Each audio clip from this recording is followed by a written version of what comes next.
하나님 말씀 마태복음 5장입니다. 신약성경 5페이지 마태복음 5장 우리 1절로 4절까지 저와 여러분이 교독합니다. 마태복음 5장 1절로 4절입니다. 예수께서 무리를 보시고 산에 올라가 앉으시니 제자들이 나온지라.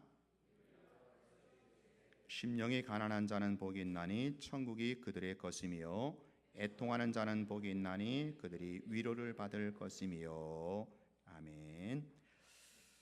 인간이 이 세상에 태어나 살아가면서 가장 힘든 것이 있다면 고난을 겪는 아픔이라고 할 수 있습니다. 인간은 이 세상에 태어나면서부터 첫 울음을 터뜨리고요, 고통 가운데 살다가 죽어갑니다. 사실 인간은 호화로운 궁궐에서 사는 사람이나 작은 오두막집 집에서 사는 사람이나 모두가 수고와 슬픔을 지닌 채 눈물의 골짜기를 지나가는 것이 우리 인생이다라고 할 수 있습니다.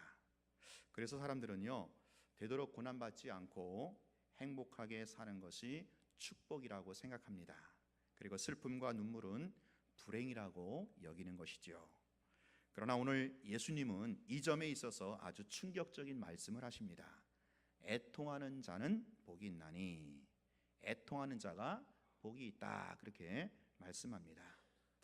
이렇게 말씀하시는 예수님의 가르침은 세상의 가르침과 전혀 다르고요, 오히려 역설적이기도 합니다.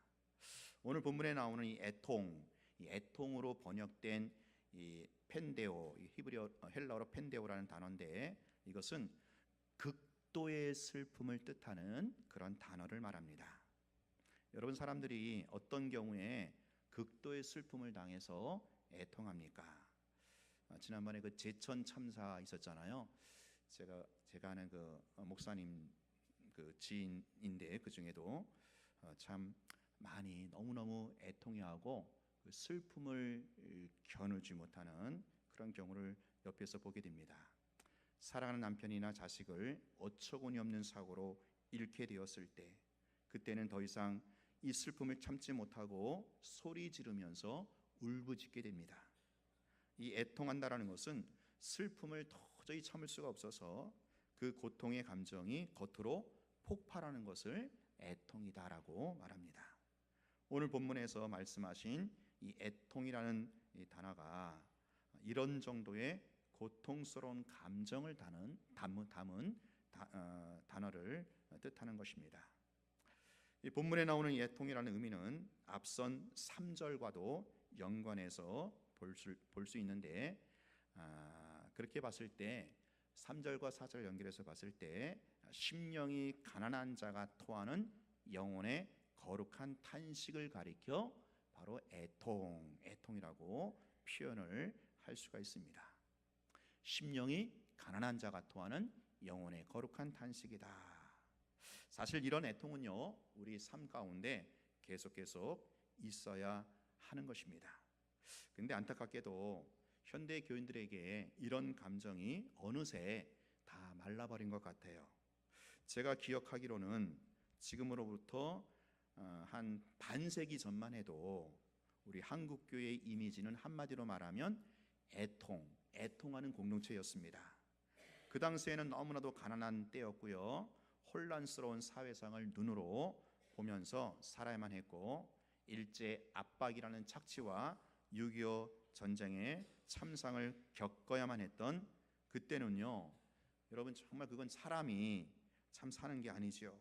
사람 사는 꼴이 말이 아니었던 그런 시대였습니다. 그런데 그런 형국의 길을 걸어가면서 교회에 모이는 우리 선조들, 우리 어르신들은요, 교회에 모여서 눈만 감았다면 울었습니다.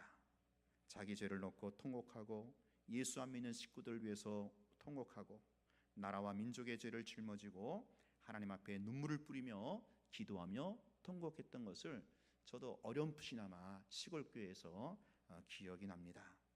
마룻바닥에 눈물 자국이 생길 정도로 그들이 눈물을 흘리며 애통하며 살았습니다. 이렇게 눈물을 흘리니까 하나님께서 그들에게 주신 위로가 또한 굉장했습니다. 울어보지 아니한 사람은 도무지 맛볼 수 없는 하나님의 특별한 위로가 그들에게는 있었던 겁니다. 이런 모습이 그 당시의 모습이었어요. 여러분, 물론 우는 것이 기독교 본질 전부는 아닙니다. 애통하는 것이 기독교의 전부가 아닙니다. 그렇지만 우리가 분명히 말할 수 있는 것은 하나 있어요. 그것은 마른 눈을 가진 신자들이 모인 교회보다 젖은 눈을 가진 교회 성도들이 모이는 교회가 훨씬 더 은혜의 세계에 깊이가 있다라는 사실입니다. 이거는 부인할 수가 없어요. 그때 교회에 비해서 오늘날 교회는 어떻습니까? 애통하는 눈물을 보기가 참 어려운 것 같아요. 눈물이 메말라 버린 것 같습니다. 오히려 요즘에는 웃음이 이 복음으로 들리고 눈물은 비복음으로 들리는 것 같은 그런 분위기, 그런 어떤 이미지가 있는 것 같습니다. 물론 웃음이 우리에게 매력이 있죠. 그리고 또 우리를 기쁘게 하는 것이라 할지라도 여러분, 웃음이 눈물을 대신할 수는 없는 것입니다. 눈물의 고유한 영역이 있는 겁니다. 그러므로 자신의 삶 속에 눈물이 없다면 그 사람은 인생에 참 중요한 하나를 놓치고 있다라는 사실을 기억해야 할 것입니다. 아랍 속담에 이런 말이 있습니다. 햇빛만 쏟아지는 곳은 사막이 된다. 그렇죠. 여러분, 이 땅에는, 지면에는요, 비가 내려야 돼요. 비가 쏟아져야 돼요. 검은 구름이 하늘을 덮고 비가 쏟아질 때 거기에 삶의 그 생명의 환희가 일어나는 겁니다. 인생에 있어서도 마찬가지로 눈물이 없는 인생은 사막에 불과한 겁니다. 이 사실을 깊이 깨닫는 사람이 인생을 관조한 사람이라 할 수 있지요. 여러분, 인생에 있어서 눈물이 그토록 의미 있는 것이라면 신앙생활에는 더더욱 그렇지 않겠습니까? 눈물을 통과하지 아니한 사람은 값싼 장식품에 불과한 것입니다. 여러분, 예수 믿고 나서 웃기만 했습니까? 죄송하지만 아직은 좀 값싼 신앙의 단계예요. 예수 믿고 나서 여러분 하나님 앞에 진지하게 울어봤습니까? 그 사람은 신앙의 깊은 차원을 아는 사람입니다. 애통은 우리의 신앙을 본질로 향하게 합니다. 눈물은 우리의 신앙을 본질로 인도합니다. 눈물이 고인 눈에 십자가의 주님이 보이는 겁니다. 젖은 눈에 부활의 주님의 영광이 나타나는 겁니다. 애통하는 심령에 우리를 찾아오시는 예수 그리스도의 발걸음의 소리를 들을 수가 있는 겁니다. 신앙생활하면서 눈물의 강이 흐르지 않는다면 그 사람은 아직은 좀 약간 이 천박한, 얕은 수준의 신앙인입니다. 자, 그렇다면 우리가 어떻게 애통하는 자가 복이 있는 것일까요? 첫째로, 자기 죄를 놓고 눈물을 흘리는 자가 복 있는 자입니다. 자, 여러분, 우리 모두는 예수 믿고 죄 사함을 받은 의인이 되었어요. 이것은 분명한 사실입니다. 그런데 우리가 꼭 기억할 것이 하나 있는데 이것은 어디까지나 선언적인 의미라는 거예요. 하나님이 우리를 보고 죄가 없다라고 하시는 것이지요. 그렇다고 해서 실제적으로 나에게 죄가 없는 것은 아니란 말이죠. 바로 이 점이 중요한데요. 하나님이 예수 그리스도의 십자가의 공로를 보시고 무조건 우리를 죄 없다 선언하셨지만 실제로 나에게 죄가 없어졌느냐? 그렇지는 않다라는 거죠. 내가 예수를 믿음으로 그 시로부터 나는 의인이 되었다고 선언은 받았지만 그렇다고 해서 내가 어떤 무균실에 들어간 사람처럼 죄로부터 완전히 차단된 존재가 아니란 말이에요. 우리는 여전히 죄의 이 작업장이라고 하는 육신을 안고 있는 그런 자들입니다. 그러므로 하루에 10번, 100번 또 더 죄를 지을 수 있는 가능성을 안고 있어요. 우리 모두는 죄의 유혹을 쉴 틈 없이 받고 있는 이 땅에 발을 딛고 살아가고 있어요. 따라서 누구든지 나는 성령 충만하기 때문에 하나님의 말씀대로 사는 사람이다. 그러면 나는 죄가 없다. 나는 회개할 것이 없다. 왜 자꾸 질질 짜고 자빠졌느냐? 사죄 확신이 없으니까 그렇게 질질 짜는 거지. 주님이 당신의 죄를 다 용서해 주셨어. 그러니 웃어. 만약에 누가 이런다면 그 사람은 사도 요한이 말한 것처럼 거짓말하는 사람입니다. 사도 요한이 뭐라고 했습니까? 만일 우리가 죄 없다 하면 스스로 속이고 진리가 우리 속에 있지 아니할 것이요. 그렇기 때문에 우리 모두는 울어야 될 충분한 이유가 있는 겁니다. 하나님 앞에 애통해야 할 이유가 충분히 있습니다. 하루에 100번이라도 하나님 앞에 애통해야 될 이유를 갖고 있습니다. 마틴 루터가 이런 말을 했습니다. 신앙인의 삶이란 무엇이냐? 끊임없는 회개와 참회를 하는 것이 신앙인의 삶이다. 그렇습니다.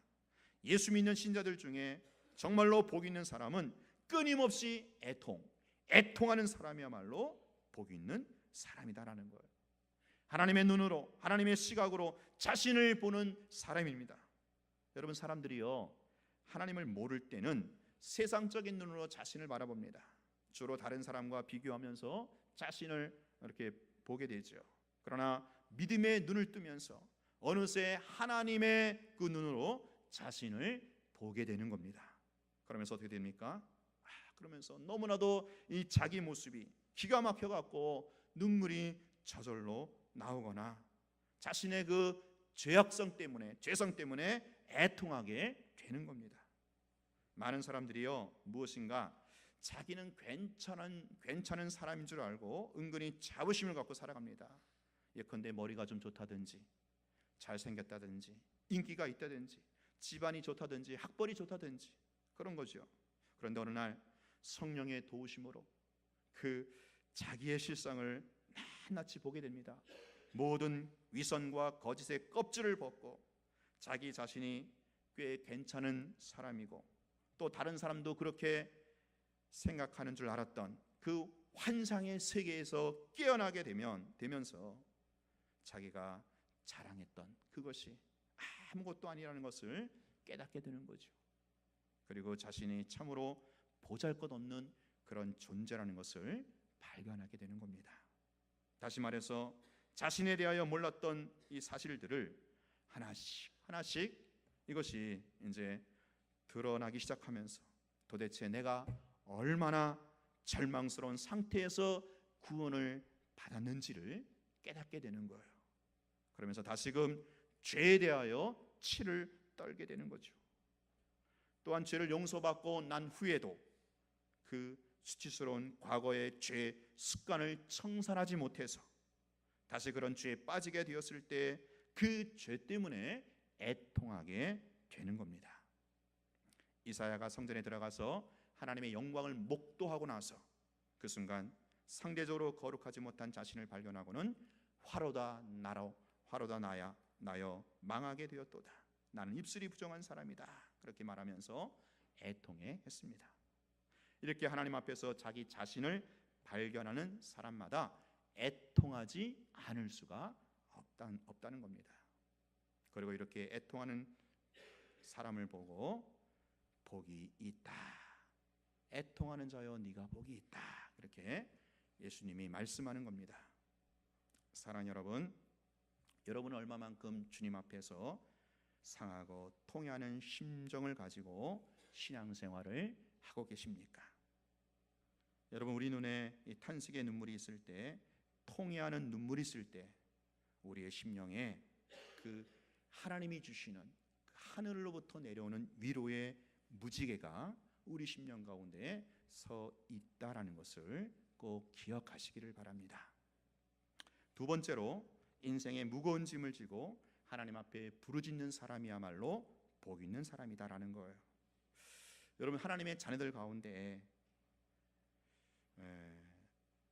눈이 마를 날이 없이 하루하루 사람들이 참 많이 있습니다. 여러분 주변에 그렇지 않습니까? 우리 믿는 자들의 세계를 깊이 들어가 보면 하나님을 믿고 섬기는 성도들에게도 얼마나 많은 눈물이 많은지 몰라요. 남의 눈에 잘 띄지 아니하지만 너무나도 어렵고 고단한 삶을 살아가는 성도들이 많이 계셔요. 그들은 이유를 알 수 없는 불행을 만나서 견디다 못해 시간만 나면 하나님의 은혜의 보좌 앞에 나와 하나님의 옷자락을 붙들고 통곡하는 자들이에요. 그런데 주님은 이 통곡이 복이 있다, 그렇게 말씀하시는 거예요. 예수님을 그렇게 사랑하고 그렇게 잘 믿는데도 가난은 왜 떠나지 않는지, 왜 하는 일마다 잘 풀리지 않고 꼬이는지, 왜 우리 자녀가 탈선을 하는지, 왜 경쟁에서 뒤처지고 마는지, 왜 나쁜 사람들에게 속아서 사기를 당하고 엄청난 손해를 입어야 하는지, 왜 하루아침에 병이 들어가지고 몸이 망가져야 되는지, 왜 억울하게 다른 사람에게 비난과 조소를 받아야 하는지 우리는 다 알 수가 없어요. 다 설명할 수가 없어요. 설명할 수 없지만 하나님의 귀한 자녀들이 이 인생의 무거운 짐을 혹은 이 십자가를 지고 날마다 눈물로 살지 아니하면 안 되는, 그것이 바로 오늘 우리의 현실이지 않습니까? 가슴에 찾아드는 이 슬픔과 이 고통과 아픔을 견디지 못하고 세상 사람들이 웃고 즐기는 시간에 조용히 하나님 앞에 나와 엎드려 기도하면서 가슴에 가득한 서러움을 눈물로 씻어내는 자야말로 바로 하나님의 거룩한 성도들, 복이 있는 자들이다라고 하는 거예요. 살기가 힘들 때마다, 자주자주 좌절감과 절망이 몰려올 때마다 은혜의 보좌 앞에 나아가서 눈물로 하나님의 옷자락을 적시는 그런 거룩한 백성들이 사실은 이 지구상에, 또 우리 교회에도 곳곳에 많이 있어요. 그래서 이런 사람들을 세상적인 안목으로 봤을 때는 꼭 저주받은 그런 인생 같아요. 그런데 나의 고통, 나의 슬픔을 주님 앞에 갖고 나가서 눈물로 주의 옷자락을 적시며 주님 앞에 기도하는 사람을 보고 우리 주님은 이렇게 말씀하시는 거예요. 아무개야, 너 애통하는 거 너야말로 복이 있다. 애통하는 것 자체가 복이 있다. 사랑하는 여러분, 여러분은 자신의 고통스러운 문제를 안고 애통하는 자가 왜 복이 있는 사람인지 아십니까? 자신의 고통스러운 이 문제 때문에 애통해하면 바로 그 사람에게는 하나님이 히스기야에게 말씀하신 것처럼 내가 네 기도를 들었고 내가 네 눈물을 보았노라, 이렇게 말씀하시기 때문에 그렇습니다. 그러므로 지금 당장 내 눈앞에 우리 식구가, 아픈 식구가 벌떡벌떡 일어나지 아니하고, 지금 당장 내 눈앞에 가난이 물러가지 아니하고, 지금 당장 내 눈앞에 내가 원하던 일들이 이루어지지 않는다 할지라도 주님은 그 사람에게 말씀하시는 거예요. 사랑하는 아무개야, 너의 애통이, 너의 눈물이 복이 있노라. 내가 네 눈물을 보았다. 내가 네 기도를 들었노라. 우리의 눈물을 아시고 우리의 기도를 들으시는 하나님이 오늘도 살아계시면서 내 고통을 다 알고 계시고 다 보고 계시고 내 기도를 다 듣고 계신다면 여러분, 그것 자체가 우리에게 위로가 되고 그것 자체가 우리에게 소망이요, 그것 자체가 우리에게 행복이라는 것을 우리는 분명히 기억해야 할 것입니다. 반드시 우리 하나님께서 그의 자녀들의 눈물을 씻겨주시는 그 날이, 그 시연의 날이 반드시 올 것이기 때문에 그렇습니다. 사랑하는 여러분, 우리 주님이 말씀하신 대로 애통하는 자가 복이 있습니다. 그러니 여러분이 어떤 이유로 하나님 앞에 나와 엎드려 애통할다 할지라도 그 울음을 절대로 저주로 생각하지 마십시오. 여러분, 우는 사람 옆에 놓고 복이 없는 사람으로 치부하지 마십시오. 오히려 주님은 이렇게 말씀하십니다. 애통하는 자여, 네가 복이 있나니 저희가 위로를 받을 것이로다. 마지막 셋째로, 세상 죄를 짊어지고 애통하는 사람, 세상 죄를 짊어지고 눈물 흘리는 사람이 복 있는 사람이다라는 거예요. 여러분, 우리 예수님이 십자가에 지시기 며칠 전에, 그러니까 예수님이 이제 금요일날 십자가 지셨거든요. 그 주간 화요일 저녁 때 예수님이 예루살렘 성이 환하게 내려다 보이는 감람산에 올라가셨어요. 거기서 한참 성을 내려다보시던 예수님의 눈에 굵은 눈물이 흐르기 시작합니다. 예루살렘아, 예루살렘아. 예루살렘 성을 내려다보시며 우시는 그 주님의 눈물은 정말 통안이 가득한 눈물이에요. 예루살렘은요, 하나님의 아들이 오셨는데도 그 아들을 예수를 영접하지 아니한 어둠의 권세가 확 뒤덮고 있는 그런 악한 성이었어요. 그래서 향후 예수님 당시 향후 40년이 지나면 그 성에 임할 하나님의 심판을 우리 예수님이 다 알고 계시는 거예요. 내다보고 계시는 거예요. 주님이 그렇게 말씀하셨잖아요. 날이 이를지라 반드시 때가 오면 네 원수들이 토성을 쌓고 너를 둘러 사방으로 가두고 포위하고 또 너와 및 그 가운데 있는 자식들을 땅에 메어치고 돌 하나도 돌 위에 남지 아니하리라. 여러분, 이 예수님의 예언이 40년 후에 그대로 이루어지잖아요. 역사 기록에 의하면 AD 70년경에 로마 티토 장군이 예루살렘을 이제 포위하고 함락하게 되는데 정말로 비참합니다. 그 역사 기록을 보면 그 예루살렘에 갇힌 자들이 너무나 배가 고파갖고 이 산모들이 자기 어린애들을 남몰래 잡아먹었다고 합니다. 그리고 마침내 로마 군인들이 예루살렘 성에 입성한 다음에는 이 로마 군인들이 가장 잔인한 군인들이잖아요. 어린아이들을 막 삥삥 돌려가지고 벽에다가 냉동이를 쳐서 죽였다고 합니다. 임신한 여자들을 빨가벗기고 배를 칼로 갈라서 죽였다고 합니다. 그야말로 예루살렘 성벽은 다 불타 없어지고 마침내 모든 성곽은 돌 위에 돌 하나도 남지 않는 그럴 정도로 예루살렘 성이 무너지고 쑥대밭이 되었던 겁니다. 그러니까 예수님은 장차 40년 후에 있을 그 처참한 상황을 바라보시면서 우시는 거예요. 통곡하시는 거예요. 여러분, 장차 예루살렘이 그렇게 될 것을 환하게 내다보시는데 어찌 울지 않을 수가 있겠어요? 어찌 울지 않을 수 있겠어요? 예루살렘아, 예루살렘아. 그 성에 임할 심판을 바라보면서 예수님은 통곡하지 않을 수가 없었던 거예요. 자, 그렇다면 여러분, 오늘 우리도 이 세상을 보면서 이 세상 요지경을 보면서 우리도 애통해야 되지 않겠습니까? 여러분, 우리 주변을 한번 둘러보십시오. 웃을 일이 많습니까? 울 일이 많습니까? 여러분, 이 나라와 민족의 죄악성을 우리가 조금이나마 관심을 갖고 한번 들여다보세요. 과거 어느 시대 어느 사람들이 지금처럼 죄를 범하는 일이 있었겠어요? 과거 어느 시대가 지금처럼 이렇게 악하고 이렇게 더럽고 이렇게 음란할 수가 있겠습니까? 어떻게 예수님처럼 이 서울의 한바닥을 내려다보면서 우리가 눈물을 흘리지 않을 수가 있겠단 말이에요. 또 요즘 세상에는요, 특별히 이 고발자가 참 많아졌어요. 매스컴이나 인터넷에서 똑똑하고 잘났다고 하는 사람들의 얘기를 다 들어보면 자기는 잘못과 허물이 하나도 없는데 사회가 이 지경이 된 것은 모두가 다 너 때문에, 상대방 때문에, 너 때문에 정치가 나빠졌고, 너 때문에 사회가 혼란해졌고, 너 때문에 경제가 망했고, 너 때문에 교회가 부흥하지 않는다.